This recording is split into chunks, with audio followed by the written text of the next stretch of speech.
यहाँ हेर्नु त, यहाँ चाहिँ गजबको घिरौला फलेको छ। यहाँ भित्र पनि एउटा खतरा घिरौला फलिरहेको छ। यहाँ पनि लरररर फलेको छ, तर अलिकति थाक्रा पुगिराखेको छैन। माथि चढाइदिउँ भन्ने सोच थियो, तर सर्पहरू चढ्छ भनेर चढाइएन। त्यहाँ पनि घिरौला छ। यो घिरौलाको तरकारी धेरै दिनदेखि खाइरहेको छ, यो घिरौलाको तरकारी। अनि आज राति चाहिँ अलिकति हल्का पानी पनि पर्यो। अनि बारीमा औषधि पनि जडीबुटी रोपिएको छ। यहाँ पनि दोस्रो लटको लागि यहाँ काँक्रा, यहाँ पहिलो लटमा चाहिँ यहाँ फलिरहेको छ। काँक्राहरू पनि धेरै खाइसकिएको छ। यो बोटबाट काँक्राहरू राम्रै फलेको छ। अनि यहाँ चाहिँ यसको लागि, यो झिँगाको लागि पासो थापिएको छ। यहाँनिर यो झिँगाले टोक्यो भने चाहिँ यस्तो दुलो बनाउँदो रहेछ। अनि काँक्रा पनि काङकुडे बनाइदिन्छ। काङकुडे, यस्तो काङकुडे बनाइदिएको छ। यहाँ एउटा चाहिँ कुवाई नै दियो यसरी। यो झिँगाले, माउरीले, झिँगा नभनौँ माउरी भनौँ, यो झिँगे माउरीले चाहिँ यसले चाहिँ यस्तरी खाइदिँदो रहेछ नि, बाङ्गो बनाइदिन्छ। काँक्राहरू चाहिँ मजाले लागेको छ, तर यो झिँगाले खाइदिएर खत्तम बनाइदिन्छ। त्यसैले मैले पासो थापेको। पासो थापेपछि चाहिँ अलिक केही काँक्राहरू खाइयो। राम्रै फलेको छ। यो एकदम उन्नत जातको मेवा हो, तर कुन जात नाम चाहिँ थाहा भएन। उन्नत जात भनिएको छ। अनि यहाँ घिरौलाहरू पनि मस्तै फल्दैछ। त्यहाँ पनि पासो थापेको छु। अनि यहाँ भित्र पनि, यहाँ माथि पनि पासो छ एउटा। अब यो घिरौलालाई थाक्रा लगाइराखिएको छ। यो दोस्रो लटको लागि काँक्रा हो। अनि कान्छाले रोपेको, के रोपेको अरे? तरबुजा रोपेको छ कान्छाले यहाँनिर।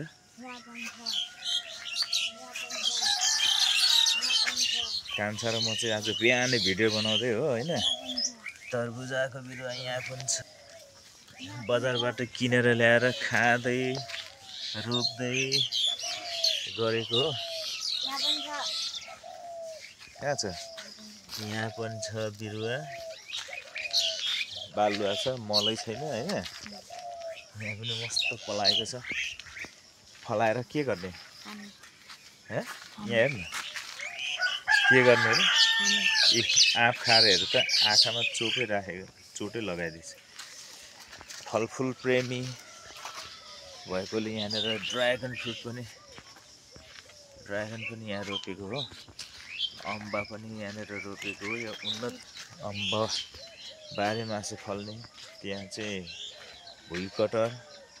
यो भित्र मैले ड्रागन फ्रुटै रोपेको हो। यहाँ पनि रोपेको छ नि, थाहा छ? यहाँ घर तरुल छ।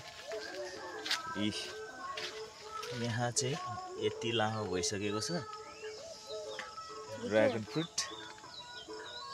त्यो त झार हो। अनि यहाँनिर, यहाँ हेर्न, पाइनएप्पल रोपेको, कटहर यहाँ पनि रोपेको छ। मम्मीले रोप्नु भएको छ। यहाँ पनि छ। अम्लिसो छ, मैले रोपेको चाहिँ अम्लिसो घाँस होइन। अनि ड्रागन फ्रुट पिलर बनाउनु बाँकी छ। पिलर बनाइसकेर मैले चाहिँ यहाँ चेरीको घाँस रोपेको छु। मम्मीले चाहिँ भुइँकटर रोपेको छ। कान्छाले चाहिँ फलफुलहरू रोपेको होइन। यो चाहिँ अलिकति किरा लागेछ नि त, भाँचिएछ यो। यहाँ छ मोरिङ्गा। यो संसारकै सबैभन्दा महँगो तरकारी हो यो हो।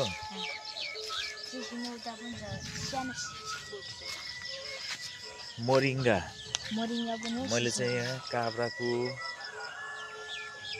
हाँगा रोपेको छु। यतातिर मेरो चाहिँ घाँसै घाँस छ होइन, मलाई चाहिँ घाँस चाहियो। दुबो होइन हौ, दुबो पनि घाँस हुन्छ र। यो चाहिँ मेरो घाँसबारी अनि मकैबारी। मकै यत्रो भएको छ अहिले। औषधि एउटा कुरा भन्छु म सम्पूर्ण भ्युवर्सहरूलाई अनि सब्सक्राइबरहरूलाई, यो मकैलाई मैले सारेको हो।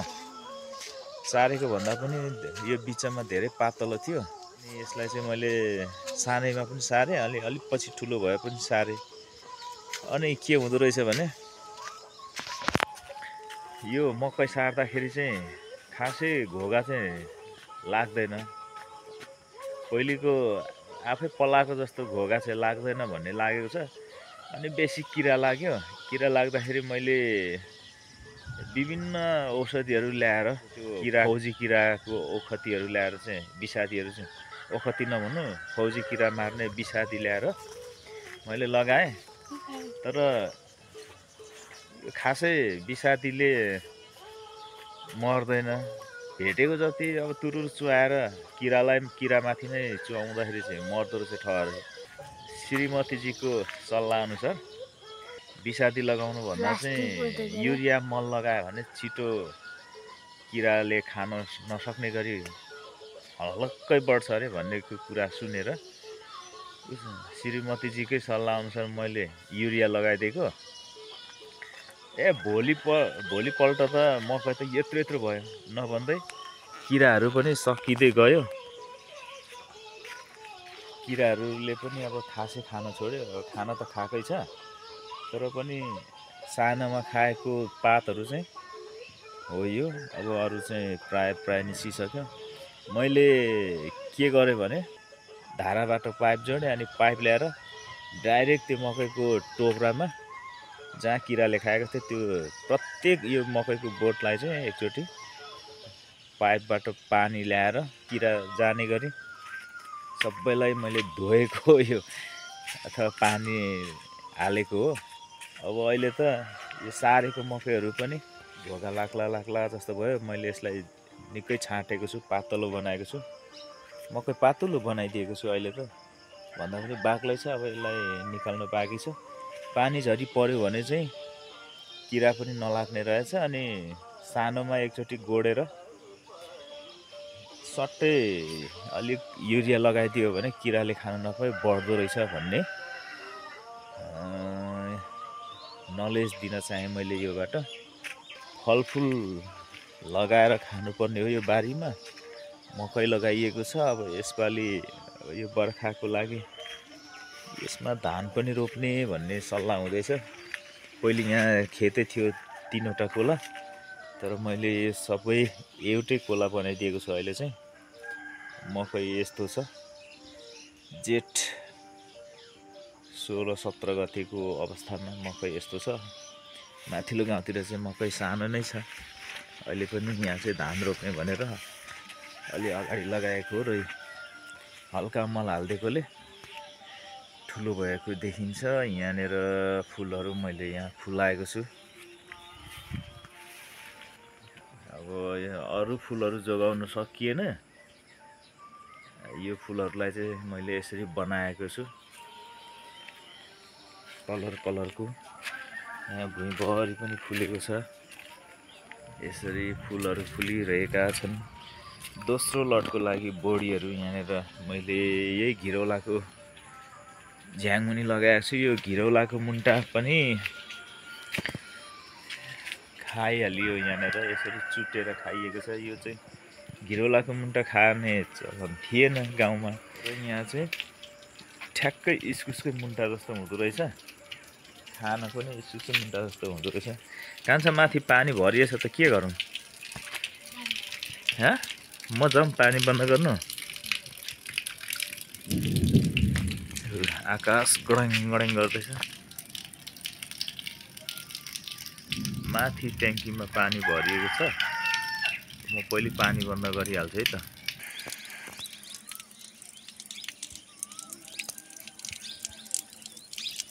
अर्को पनि काँक्राको झ्याङ देखाउँदैछु है त। यहाँ खतरा फलिरहेछ होइन, यहाँ फलिरहेछ, यहाँ भित्र पनि फलिरहेछ। तर यो उन्नत जातको काँक्रा हो। यहाँ किरा हेरौँ न, किरा। यो काँक्राको विषयमा पनि मलाई अलिकति जानकारी भयो।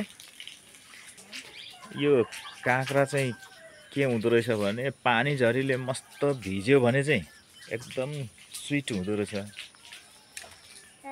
यो पानीले भिजेन, एकदमै घामले मात्रै रन्काइराख्यो भने चाहिँ यो काँक्रा बहुत तितो हुँदो रहेछ। काँक्रा किन तितो हुन्छ भन्ने कुरा चाहिँ मैले यसपालि पत्ता लगाएँ। अस्ति यो काँक्रा धेरै तितो थियो, जबकि यो पानी झरी नपरिकन मैले यसको फेदमा मात्रै भिजाउने गर्थेँ पाइपबाट। अनि जब यसलाई पानी झरीले कुटेर मस्त भिजायो त्यस पछाडि खाँदाखेरि तितो लागेन। त्यसकारण पानी झरीले पखालेपछि चाहिँ तितो नहुँदो रहेछ भन्ने मैले पत्ता लगाएँ है त। अनि पानी झरी परेन भने पाइपले मजाले छिट्यो, भिज्ने गरी छिट्यो भने पनि हुँदो रहेछ भन्ने एउटा उपाय हो। यो पनि उन्नत जातको मेवा हो। यो फुल यहाँ फुलिरहेको छ, यहाँ पनि फुल फुलिरहेको छ।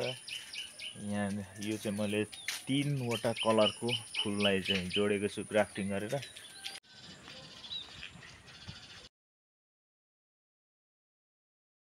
अनि मैले चाहिँ यसमा काँक्रा रोपेको छु यहाँ होइन। यो काँक्रा रोपेको छु। यो काँक्रालाई चाहिँ नयाँ डिजाइनको चाहिँ थाँक्रा लगाएर मैले यसरी घिरौले गेट बनाएर यसरी बारीमा जाने गेट, यो खास चाहिँ मैले गेट भन्दा नि गेट प्लस थाँक्रा बनाएको हो। फुल त यही नै हो, तर सानो, धेरै सानो मुन्टा चिमटेर ल्याएकोले बल्ल जागेको छ। यो सेतो बराबरी हो। अब यहाँ बोडी लटकम्मै छ, हिजो बिसाती लगाएको लाहीको।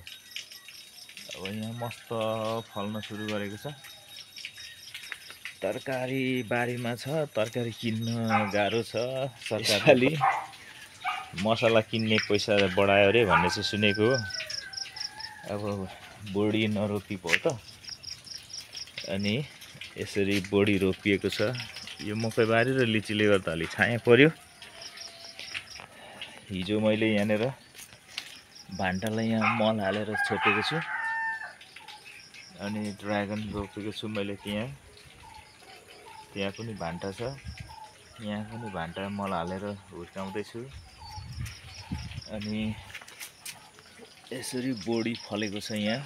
यो बोडीहरू हिजो लाहीको बिसादी हालेको सबै पखालिदियो नि त पानीले।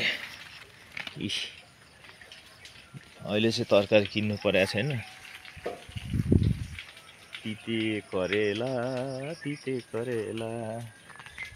यो आँकको बोट मैले सेतो आँक चुडेर ल्याएर रोपेको हो। र अचम्म यहाँ चाहिँ फेरि पिङ्क कलरको आँक फुलेको छ। अनि अर्को यहाँ छ भान्टा। यो बाटो धेरै भान्टा खाइसक्यो। यहाँ छ पिडालु। यो भान्टा टिपिहाल त, हुर्किसकेछ त नि। हेर त नि, सानो छ त नि यहाँ। भान्टा टिप स्वाट्टै टिप्न, त्यसरी होइन बोट बिग्रिन्छ। सकेनस्? उल्टो दोबारी छस् नि त। यो भान्टाको बोटबाट धेरै खाइयो, हुर्किसकेछ हेर त किराले खाएर। त्यो झिँगे किराले डसेपछि चाहिँ यस्तो बनाइदिँदो रहेछ नि त। यो उन्नत जातको भान्टा हो यो। ल त आमामा हेर त, आधी आउन आँट्यो त हो। आधी हुरी बतास क्या। यहाँ पनि मोरिङ्गा रोपिएको छ, यसको पनि खाने बेला भएछ पात। यो उन्नत जातको मेवा हो, लामो लामो हुन्छ भनेको छ। अब यो कति लामो फल्दो रहेछ हेरौँ। यो भाले मेवा नफलेर मैले यहाँ चाहिँ यत्रो किला गाडिदिएको छु तब फलेको यी फलामको रड घुसाएर दिएको छु नफलेर त्यही भएर चाहिँ फलेको छ। यहाँ भेन्डीहरू यहाँनिर फलिरहेको छ। तरकारी आफ्नै बारीमा मस्त छ। अहिले चाहिँ किन्नु पर्दैन। धेरै हप्तादेखि तरकारी किन्नु गएको छैन। तिते करेला यसरी फलेको छ। यहाँ अर्ग्यानिक तरिकाले तरकारी फलाइराखिएको छ। अब यति भएपछि यो तिते करेला बेसी छाकै पछि खाँदाखेरि पनि के हुँदो रहेछ भने प्रेसर डाउन हुँदो रहेछ र म अस्ति बिरामी नै भएँ। के भयो भनेको त प्रेसर डाउन भएछ। यहाँ पनि झिङ्गे माउरीलाई त लगाइएको छ र मात्रै यसरी तरकारी खान पाइयो। यहाँ यस्तरी बाङ्गो बनाइदियो नि, यस्तरी बाङ्गो बनाइदिएको छ। मकैहरू पनि घोगा लाग्न सुरु गरेको छ अब। अनि फर्सीको मुन्टा छ। फर्सीको मुन्टाहरू पनि बारीभरि छ, खान पाइएको छ। जस मेहनत गरियो भने हुँदो रहेछ। पानी झरीले पनि साथ दिइरहेको छ। अहिले चाहिँ अहिले पनि पुरा हुरी बतास आउन लागेको छ। अनि यहाँ पनि ड्रागन फ्रुट, यहाँ मैले सुपारी रोपेको छु। त्यहाँ पनि ड्रागन फ्रुटको बिरुवा रोपेको छु। अनि फुलहरू पनि फुलिरहेको छ। मस्त मस्त पानी झरी पनि पर्यो। यो साइडमा फुलहरू फुलिरहेको छ। यो साइडमा भने तरकारीहरू लटरम्म फलिरहेको छ। यसरी आफैले बारीमा यसरी फल फुलहरू चाहिँ लटरम्म फुलेको देख्दाखेरि मन आनन्द हुँदो रहेछ। फलफुलहरू खानुभन्दा पनि फल्यो भने चाहिँ हेर्नु र त्यसको नजिकै लटरम्म फलफुल फलेको त्यसको नजिकै बस्नु आनन्द हुँदो रहेछ। र अहिले चाहिँ गाइस पानी परिसकेको छ। मैले यति नै भिडियो बन्द गरेँ, झलकझुलिक गर्दैछ। त्यही भएर अर्को भिडियोमा देखाउँला।